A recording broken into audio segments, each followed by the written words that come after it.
और प्रधानमंत्री नरेंद्र मोदी के कोलकाता से जुड़ी खबर आपको बता दें, पीएम ने यहां पर 16वें सशस्त्र बल सम्मेलन का उद्घाटन किया है। 3 दिन तक ये संयुक्त कमांडर सम्मेलन चलेगा, जिसमें रक्षा मंत्री राजनाथ सिंह भी इस सम्मेलन में, इस बैठक में शामिल हुए हैं। तो प्रधानमंत्री का दौरा कोलकाता का है। मणिपुर से प्रधानमंत्री कोलकाता पहुंचे, कोलकाता में उनका स्वागत किया गया और वहां पर उन्होंने सम्मेलन का उद्घाटन किया है। इस सम्मेलन में रक्षा मंत्री राजनाथ सिंह भी शामिल हुए हैं। ऑपरेशन सिंदूर के बाद इस तरह का ये एक पहला सम्मेलन है। तो बड़ी खबर इस समय आपको बता रहे हैं, प्रधानमंत्री नरेंद्र मोदी के दौरे से जुड़ी हुई, जहां पर प्रधानमंत्री नरेंद्र मोदी का कोलकाता दौरा है और कोलकाता दौरा के दौरान प्रधानमंत्री नरेंद्र मोदी ने कोलकाता में सशस्त्र बलों के सम्मेलन का उद्घाटन किया है। इस सम्मेलन में तीनों जो सेना है इनके प्रतिनिधि शामिल होंगे। इसके अलावा देश के रक्षा मंत्री राजनाथ सिंह भी इस कार्यक्रम में शामिल हुए हैं और प्रधानमंत्री ने इस सम्मेलन का उद्घाटन कर दिया है। तो प्रधानमंत्री का यह दौरा आज का है, जहां पर ईस्टर्न कमांड प्रधानमंत्री नरेंद्र मोदी पहुंचे हैं और ईस्टर्न कमांड में पहुंचने के बाद, क्योंकि ये अपनी आप में इस तरह का एक पहला सम्मेलन भी है जब से ऑपरेशन सिंदूर हुआ है, क्योंकि कोलकाता के जो फोर्ट विलियम्स है यहां पर 16वीं कंबाइंड कमांडर्स कॉन्फ्रेंस जो होती है 2025 में ये हो रही है, यानी कि इसे CCC कहा जाता है, CCC कहा जाता है। यह सम्मेलन 15 से 17 सितंबर तक पूर्वी कमान मुख्यालय में आयोजित किया जा रहा है। रक्षा मंत्री राजनाथ सिंह, देश के राष्ट्रीय सुरक्षा सलाहकार अजित डोभाल भी इस महत्वपूर्ण सम्मेलन में शामिल होने वाले हैं। प्रधानमंत्री ने यहां पर पहुंच करके ये 16वीं CCC है, यानी कि कंबाइंड कमांडर्स कॉन्फ्रेंस है, इसका उद्घाटन किया है। 3 दिन तक ये चलेगी। पूर्वी कमान मुख्यालय में इसका आयोजन इस समय किया जा रहा है। ईस्टर्न कमांड प्रधानमंत्री नरेंद्र मोदी पहुंच चुके हैं और इस बार इस कॉन्फ्रेंस की थीम है year of reforms transforming for the future, जिसमें देश के शीर्ष सैन्य और असैन्य नेतृत्व एक साथ आकर के भारत की रक्षा तैयारियों और रणनीतियों पर विस्तृत चर्चा करेंगे। तो रक्षा मंत्री राजनाथ सिंह और NSA अजित डोभाल भी वहां पहुंच चुके हैं। इस सम्मेलन में वो भी शामिल हो रहे हैं। सूचना प्रसारण मंत्रालय के मुताबिक CCC सशस्त्र बलों का सर्वोच्च स्तर का एक ब्रेनस्टॉर्मिंग फोरम है, जहां पर रणनीति और वैचारिक स्तर पर विचार विमर्श किया जाता है। इस सम्मेलन में शामिल होने के बाद प्रधानमंत्री नरेंद्र मोदी यहां से बिहार भी रवाना होंगे। तो ये इस समय बड़ा अपडेट आपको बता रहे हैं। 3 दिवसीय संयुक्त कॉन्फ्रेंस का उद्घाटन प्रधानमंत्री नरेंद्र मोदी ने ईस्टर्न कमांड में किया है। ऑपरेशन सिंदूर भारतीय सेना ने कुछ समय पहले चलाया। उससे पहले पहलगाम में जो हमला हुआ था, उसके बाद देश की सुरक्षा से जुड़ी हुई बातों पर काफी ज्यादा फोकस करने की कोशिश की जा रही है और ऑपरेशन सिंदूर की सफलता के बाद ये इस तरह का पहला एक सम्मेलन है। इसको हम एक एक्टिविटी भी कह सकते हैं। देश की तीनों सेनाओं की मिलजुल कर जो साझा एक्टिविटी होती है, कोई इसमें सैन्य अभ्यास तो होना नहीं है, लेकिन एक संयुक्त कॉन्फ्रेंस तीनों सेनाओं की होती है, जहां पर प्रधानमंत्री पहुंचे। प्रधानमंत्री ने इसका उद्घाटन किया है।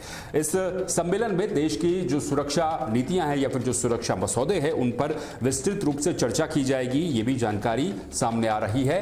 और इस बैठक में रक्षा मंत्री NSA, जैसे मैंने आपको बताया, देश की सुरक्षा से जुड़े हुए, एक तो सैन्य लीडरशिप होती है, यानी कि तीनों सेनाओं के या तो वो प्रमुख हो या फिर तीनों सेनाओं से जुड़े हुए उनके जो कमांडर हैं, क्योंकि ईस्टर्न कमांड में ये सम्मेलन हो रहा है, तो जाहिर सी बात है ईस्टर्न कमांड के चीफ वहां पर मौजूद होंगे। 7 कमांड भारतीय सेनाओं की है, जिनमें ईस्टर्न कमांड भी काफी महत्वपूर्ण कमांड बन जाती है।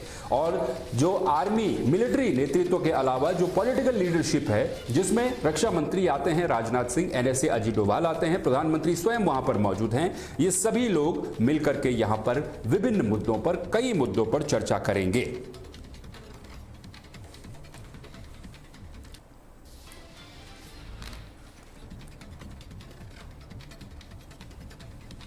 चलिए अगली बड़ी खबर का रुख करेंगे। अगली बड़ी खबर है एशिया कप के मैदान से, यानी कि क्रिकेट के मैदान से, जहां पर भारत ने रणभूमि में पाकिस्तान को परास्त करने के बाद अब रणभूमि में भी पराजय का स्वाद चखा दिया है। एशिया कप में दरअसल भारत और पाकिस्तान के बीच में मुकाबला खेला गया। भारत ने इस मुकाबले को बड़ी ही आसानी के साथ जीत लिया। हालांकि एशिया कप के इस भारत पाकिस्तान मुकाबले से पहले कई तरह की बातें हुई, कई तरह की चर्चाएं हुई। यह भी कहा गया कि इस बार भारत पाकिस्तान क्रिकेट मैच का, जिसकी हाइप दुनिया में बहुत ज्यादा मानी जाती है, उस क्रिकेट मैच की कोई हाइप नहीं बनी। इस मैच के टिकट्स तक नहीं बिके। इसके पीछे वजह बताई गई कि ऑपरेशन सिंदूर के बाद, पहलगाम हमले के बाद, जो भारत ने पाकिस्तान के साथ टेरर और ट्रेड सब कुछ बंद कर दिया है, पानी तक बंद कर दिया है, उसके बावजूद भी भारतीय टीम क्रिकेट क्यों खेल रही है, इस पर काफी ज्यादा कंट्रोवर्सी देखने को मिली। कई लोगों ने सोशल मीडिया पर भारत पाकिस्तान के क्रिकेट मैच का बाइकआउट भी किया, लेकिन क्योंकि क्रिकेट मैच जो है वो एसीसी का पार्ट है, आईसीसी का पार्ट है, ये एशिया कप है, तो एशियन क्रिकेट काउंसिल इसकी सबसे बड़ी बॉडी होती है। मल्टी नेशन टूर्नामेंट ये होता है जिसमें आपको प्रतिभाग करना होता है। हालांकि अगर पॉलिटिकल लीडरशिप होती तो यहां से भी इसमें बॉयकॉट किया जा सकता था, यानी कि इसका हिस्सा नहीं भी बना जा सकता था, लेकिन भारतीय टीम ने क्रिकेट मैच खेला। अब पहले क्रिकेट मैच पर बात कर लेते हैं। भारतीय टीम ने हर मोर्चे पर इस मैच में पाकिस्तानी टीम की कुटाई कर दी। पहले गेंद से मैच की आखिरी गेंद तक कहीं भी पाकिस्तानी टीम मुकाबले में ही नहीं दिखी। भारतीय गेंदबाजों ने शुरुआत में ही पाकिस्तान की हालत खराब करके रख दी थी। भारतीय गेंदबाजों ने मिलकर 61 गेंदें, यानी कि टी20 का मुकाबला जहां पर 120 गेंदें होती है उसमें से लगभग आधी गेंदें, 61 गेंदें यानी कि 10.1 ओवर मेडन फेंका। इन 61 गेंदों में पाकिस्तान के बल्लेबाज एक भी रन नहीं बना पाए। एशिया कप 2025 के ग्रुप मैच में रविवार को भारी विरोध के बीच भारत और पाकिस्तान का मैच संपन्न हुआ। अब मैच की शुरुआत कैसे होती है वो मैं आपको विस्तार से बताता हूं। पाकिस्तान के कप्तान सलमान अली आगा ने टॉस जीतकर पहले बल्लेबाजी करने का फैसला लिया, लेकिन हार्दिक पांड्या ने पहली ही गेंद पर पाकिस्तान के तथाकथित स्पार्क बल्लेबाज साइम अयूब को पॉइंट पर खड़े जसप्रीत बुमराह के हाथों कैच आउट करा दिया। मैच की पहली गेंद पर यह वो साइम अयूब है जिसके बारे में पाकिस्तान के जो पूर्व क्रिकेटर है या फिर पाकिस्तान के क्रिकेट फैंस हैं वो ये कहते हैं कि ये साइम अयूब भारत के यशस्वी जायसवाल या अभिषेक शर्मा जैसा एक टैलेंट पाकिस्तान की टीम में है, लेकिन ये टैलेंट एक गेंद पर ही आउट हो गया। पाकिस्तान के पूर्व क्रिकेटर तनवीर अहमद हैं, सोशल मीडिया पर काफी ज्यादा इनके बयान आते रहते हैं। तनवीर अहमद ने मैच से पहले कहा था कि साइम अयूब बुमराह के एक ओवर में 6 छक्के मारेंगे। 6 छक्के तो दूर, वो हार्दिक पांड्या की पहली गेंद पर आउट हो गए, गोल्डन डक पर आउट हो गए। साइम अयूब ओमान के खिलाफ पिछले मैच में भी गोल्डन डक पर आउट हुए थे। यह बात सिर्फ भारत पाकिस्तान के मुकाबले की नहीं है, भारत के खिलाफ वाले मुकाबले की नहीं है, बल्कि पाकिस्तान के ये बल्लेबाज ओमान के खिलाफ पिछले मैच में भी इसी तरीके से गोल्डन डक पर आउट हुए।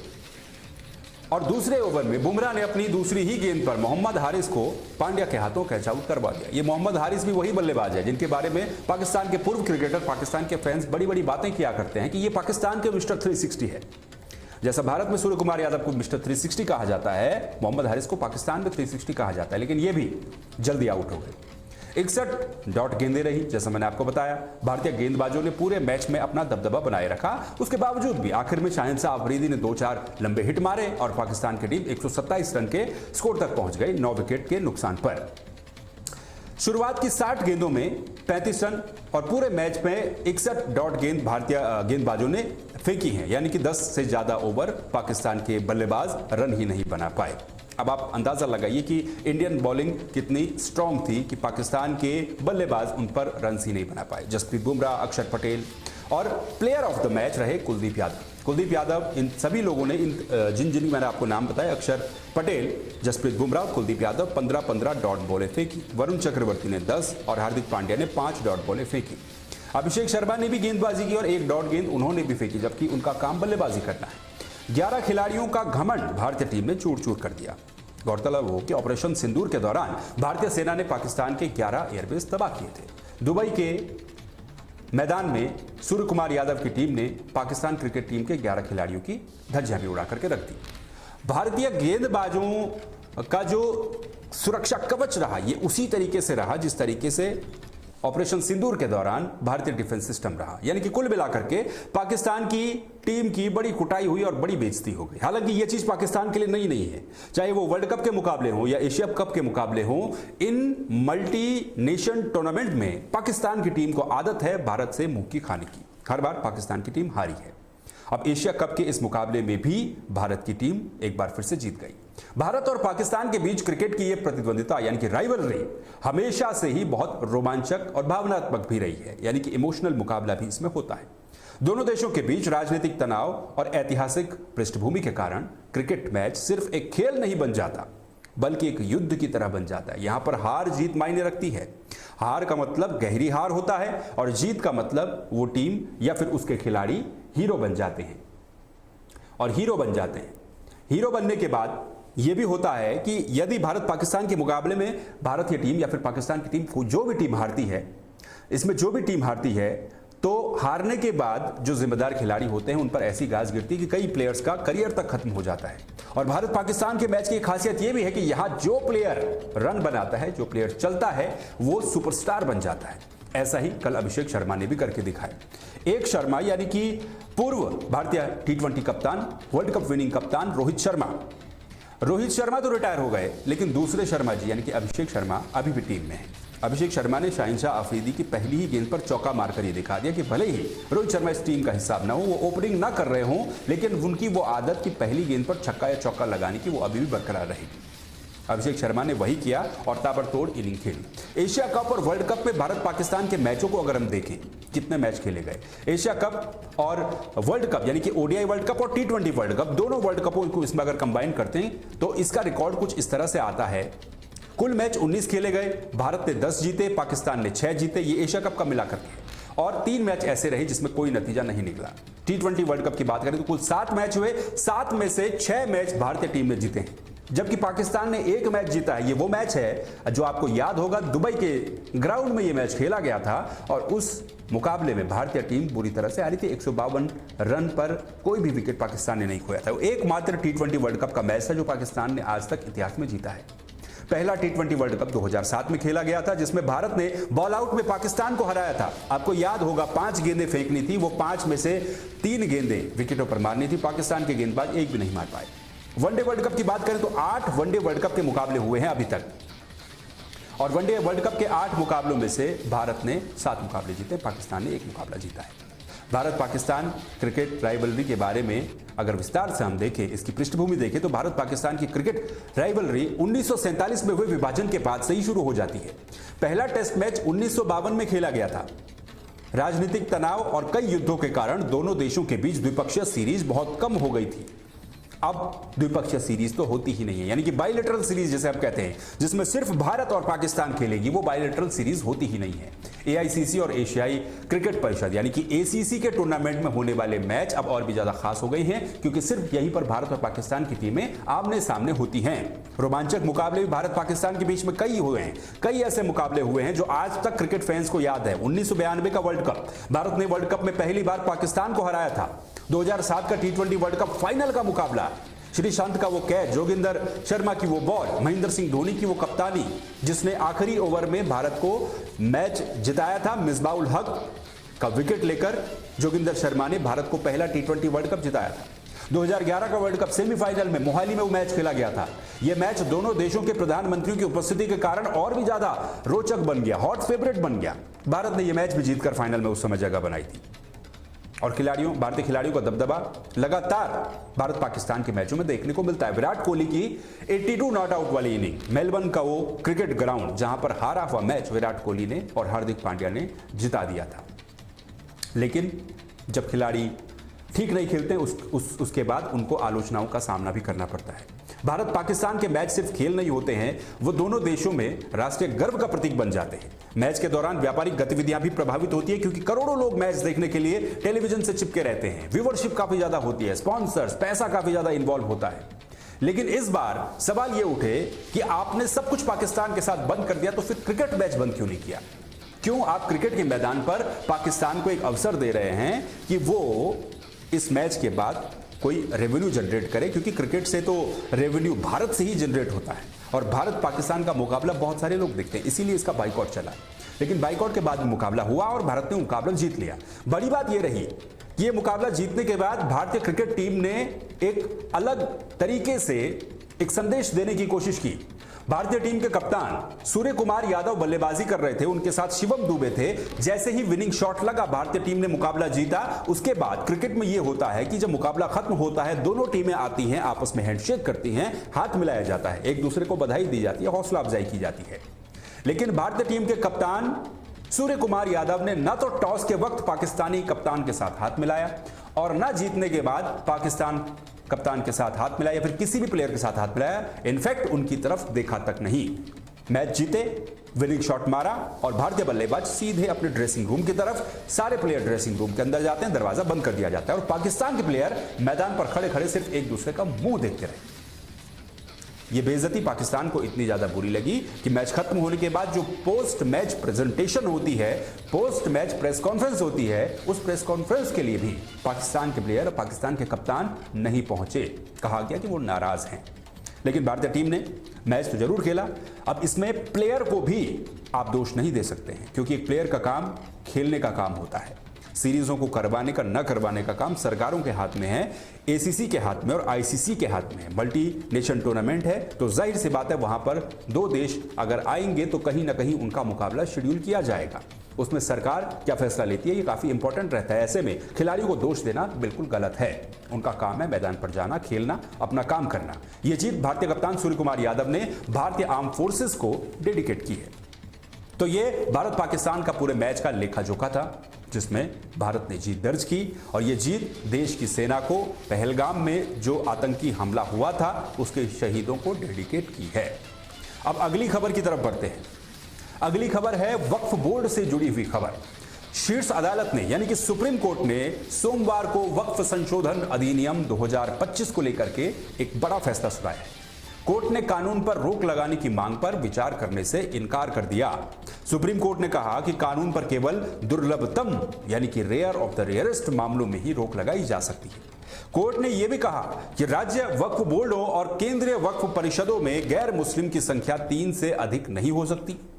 अपना फैसला सुनाते हुए कोर्ट ने यह कहा कि हमने प्रत्येक धारा को दी गई चुनौती पर प्रथम दृष्टया विचार किया है और यह पाया है कि पूरे कानून पर रोक लगाने का कोई मामला ही नहीं बनता।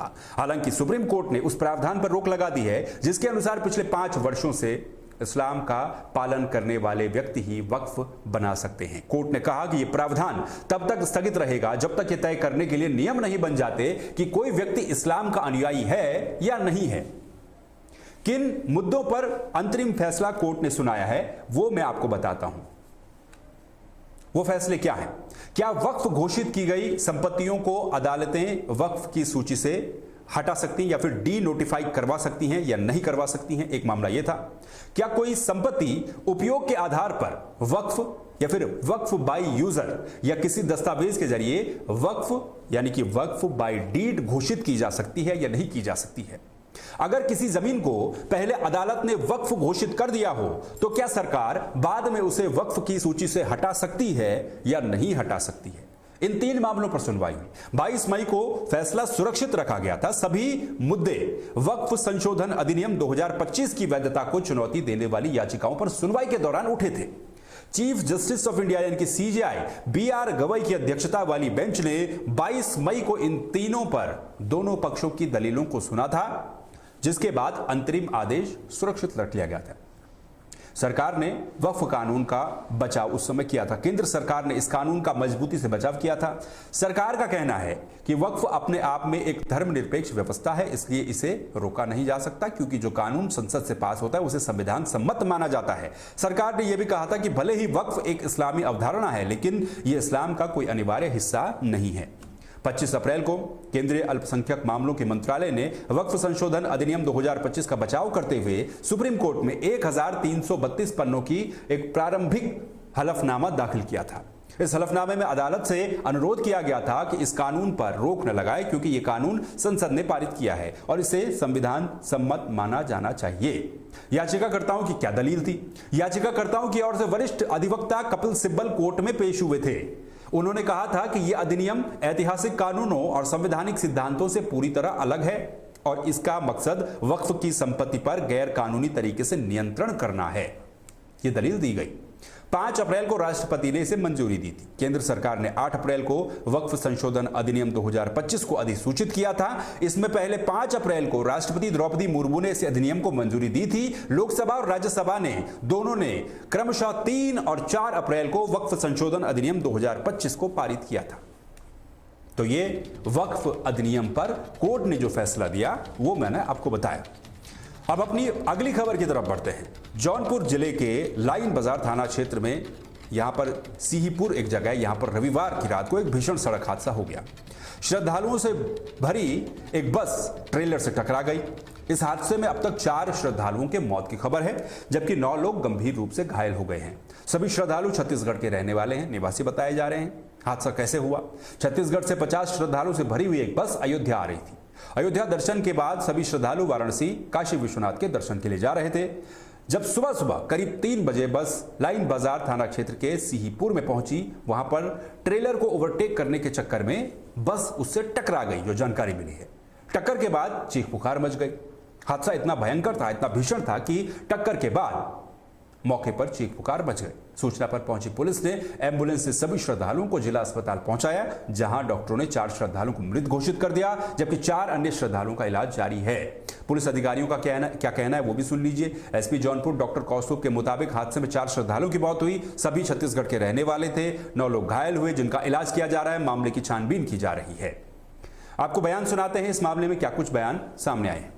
जौनपुर थाना लाइन बाजार अंतर्गत सीहीपुर क्रॉसिंग के पास में एक बस CG07 CT 4681 जो कि अयोध्या से वाराणसी के लिए जा रही थी तथा इसके अंदर छत्तीसगढ़ से आने वाले लगभग 50 के आसपास यात्री थे और एक इसके आगे चल रही ट्रेलर PR 28 GD 1475 जिसको ओवरटेक करने का प्रयास कर रही थी। तब ड्राइवर द्वारा नियंत्रण खोने के क्रम में यह बस ट्रेलर के साइड से आके उसमें लड़ गई। इस क्रम में पुलिस द्वारा तत्काल मौके पर पहुंचकर यातायात व्यवस्था को सुचारू रूप से चालू किया गया है तथा इसमें अभी तक कुल 4 लोगों की मृत्यु हुई है और लगभग 9 लोग घायल अवस्था में मिले हैं। शेष सभी लोग जो है वो अभी माइनर इंजरी या बिना इंजरी के हैं। उनको उनके सकुशल उनके सामान के साथ उनके घर और आगे भी गंतव्य भिजवाने की तैयारी की जा रही है। कितने लोग सवार थे? 50 थे। कितने साथी आपके? 6-7 जन बहुत घायल है और 4 जने का मौत हो गया। ड्राइवर भी चला गया। अच्छा, कहाँ से निकली हो रात को आए 10 से। कहाँ जा रहे थे? काशी। काशी। हाँ। क्या प्रोग्राम था काशी का? काशी के बाद हम लोग प्रयागराज होके घर।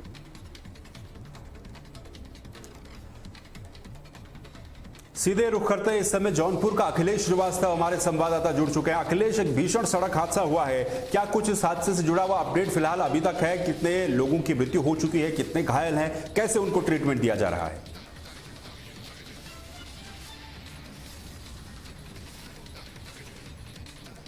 अखिलेश, क्या आपको आवाज मिल पा रही है?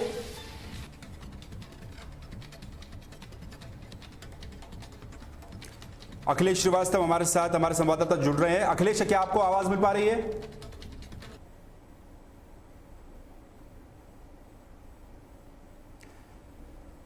तो लगता है अखिलेश श्रीवास्तव को आवाज नहीं मिल पा रही, नेटवर्क कनेक्टिविटी नहीं है। यह हादसा आज सुबह हुआ है जिसमें 4 श्रद्धालुओं की मौत हुई है। ये सभी श्रद्धालु छत्तीसगढ़ के रहने वाले थे और जो जानकारी दी गई है उसके मुताबिक ट्रेलर को ओवरटेक करने के चक्कर में हादसा हुआ। ट्रेलर से बस टकरा गई और इस हादसे में 4 श्रद्धालुओं की मौत हो गई है।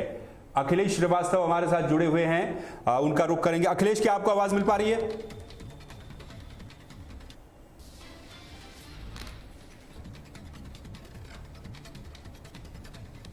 चलिए, अखिलेश से हमारा संपर्क नहीं हो पा रहा है। तो ये हादसा हुआ है जिसमें फिलहाल घायलों का इलाज इस समय अस्पताल में चल रहा है। उम्मीद करते हैं कि जो घायल हैं उनके स्वास्थ्य में जल्द से जल्द सुधार हो। पुलिस इस समय इस पूरे मामले की छानबीन भी कर रही है और सभी घायलों को अस्पताल समय से पहुंचाया भी गया है। बड़ी खबर के बुलेटिन में फिलहाल के लिए बस इतना ही। बाकी खबरों के लिए आप बने रहिए तहलका डिजिटल के साथ। नमस्कार।